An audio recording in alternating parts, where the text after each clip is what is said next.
Halo semuanya, pada video ini kami akan menjelaskan artikel berjudul Penyalahgunaan Teknologi Kecerdasan Buatan melalui Deepfake Artis dalam Tindak Penipuan Online pada Generasi X. Artikel ini membahas bagaimana teknologi deepfake digunakan untuk meniru wajah dan suara figur publik atau artis demi melakukan penipuan online. Fenomena ini menjadi berbahaya karena generasi X memiliki kerentanan tertentu baik dari sisi literasi digital, kepercayaan terhadap figur publik, maupun kondisi finansial. Perkembangan kecerdasan buatan membuat produksi informasi digital semakin cepat dan realistis. Salah satu bentuk penyalahgunaannya adalah deepfake, yaitu teknologi yang dapat memanipulasi wajah, ekspresi, dan suara seseorang. Dalam konteks penipuan, pelaku sering mencatut artis atau figur publik karena mereka sudah memiliki kepercayaan dari masyarakat. Hal ini membuat korban lebih mudah percaya terhadap promosi investasi palsu, bantuan sosial palsu, atau ajakan lain yang terlihat meyakinkan. Generasi X menjadi kelompok yang cukup rentan karena mereka aktif menggunakan teknologi tetapi tidak tumbuh besar bersama teknologi digital seperti generasi yang lebih muda. Artikel ini menggunakan pendekatan kualitatif dengan metode studi literatur. Data diperoleh dari berbagai sumber seperti Google Scholar, jurnal internasional, laporan institusi, dan artikel berbasis riset. Kata kunci yang digunakan antara lain seperti deepfake, AI fraud, online scam, older adults, dan generasi X. Selain studi literatur, artikel juga menggunakan hasil kuesioner untuk melihat pemahaman responden terhadap fraud online, deepfake, media sosial, dan perlindungan hukum terhadap korban deepfake.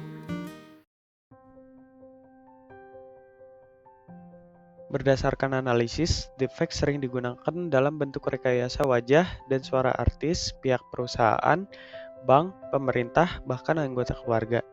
Penipuan ini semakin efektif karena penggunaan handphone dan media sosial pada responden tergolong tinggi. Tetapi, kemampuan membedakan informasi asli dan palsu belum sepenuhnya kuat. Dalam kuesioner, tingkat penggunaan handphone dan media sosial memiliki rata-rata 4,64 dari skala 5. Namun, kemampuan membedakan informasi asli dan palsu hanya berada pada rata-rata 3,27 dari skala 5. Pemahaman terhadap fraud online berada pada rata-rata 3,36, sedangkan pemahaman terhadap deepfake hanya 3,00. Dampaknya tidak hanya finansial, tetapi juga psikologis. Korban dapat mengalami ketakutan terhadap teknologi, kehilangan kepercayaan terhadap media sosial, bahkan tetap mempercayai informasi palsu meskipun sudah dikoreksi. Hal ini menunjukkan pentingnya peningkatan literasi digital dan kewaspadaan terhadap teknologi deepfake.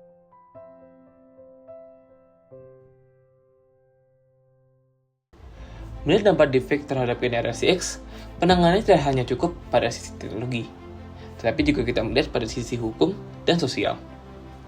Di Indonesia sudah ada regulasi seperti UU ITE dan UU Perlindungan Data Pribadi. Namun, untuk perlindungan terhadap korban deepfake masih belum sepenuhnya kuat, karena belum ada aturan secara khusus untuk mengatur rekayasa video, gambar, suara, dan penyalahgunaan data biometrik seperti wajah dan suara seseorang.